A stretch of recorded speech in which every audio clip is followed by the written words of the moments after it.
So I start by telling you that there's over 70 works in this comparatively small gallery space, all by one artist, which I'm sure you do realise, but you might have just dropped in and not realised, because they are so varied. This is all by one artist, and they are spanning 30 years of his life. So Lancelot Ribeiro, from the late 50s, these three here, which are some of the earliest that we still have by him, through to the late 80s, which are, that wall there is the late 80s. And so extraordinarily varied. The exhibition is divided into something like 10 themes. I'm going to single out 3 themes, just for you to hold in your head as you go around, because he was, what I noticed specifically about him when I was looking at all the works was he'd take a sort of theme and work at it and work at it and work at it. And so one of the themes that I'm alerting you to is, and actually I'm going to change it this time and just say cities, townscapes. So here's townscapes here. You see these obvious descriptions of buildings and fairly straightforward. If you look over there, you may not see them from a distance, but the slivers along the bottom look very like towns. And so there he is 30 years later, playing around still with what we call townscapes. And in the same pictures, you see big skies. So a good one is the one that's on the wall there with big suns, very dark. You can see great swirling suns or moons and swirling clouds. And in fact, you've got this here too, his signature of them right above. Over there, that's what these ones are about. They're big skies, and they're big swirling things in the skies. And so there he is, 30 years, still playing around with the same theme, but very different medium, very different scale.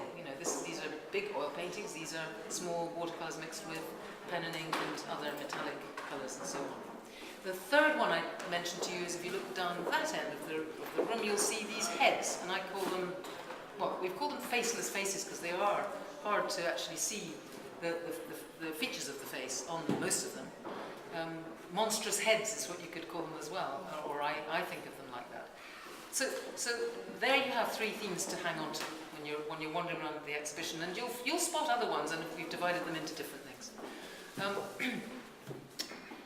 I call these, when I'm hanging on to things to simplify and tell you, I think of these exhibitions of these paintings as very passionate and very powerful. And I think the power isn't just to do with scale, because there's some very large paintings down there which are powerful, and they are very large.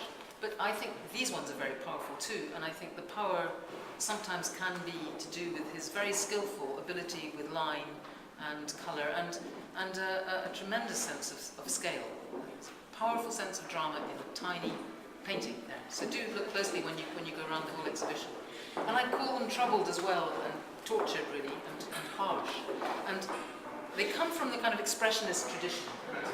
I'll just do a little bit of art history, which you probably all know, but if you think of Munch, and think of Munch's Scream, you've got an expressionist artist there who's showing you what the feeling of the scream is, not describing the exact person standing on the bridge screaming. It's more about the reverberation of that scream getting inside somebody's head, and I think this is what Ribeiro is doing. He talked about the fact that none of these are about specific places. We can guess where some of these might be of, some of the landscapes, and there is one portrait of his wife, but it's very expressionist. So now, the facts about his life. He was born in 1933 in Mumbai, and he was born to a well-established, long-established Goan Roman Catholic family, and Goa was very important to him. He says that, and we know that. I don't always see it, but anyway, he talks about that. I can see it when I look at some of the townscapes like this one, because he painted many, many like this. This is a fraction of all his work. So these here show you the spires and the domes of the churches and the cathedrals. Goa being that small state in India that was ruled, was a Portuguese colony for 450 years, around 450, right up until from the 1500s through to the 1960s.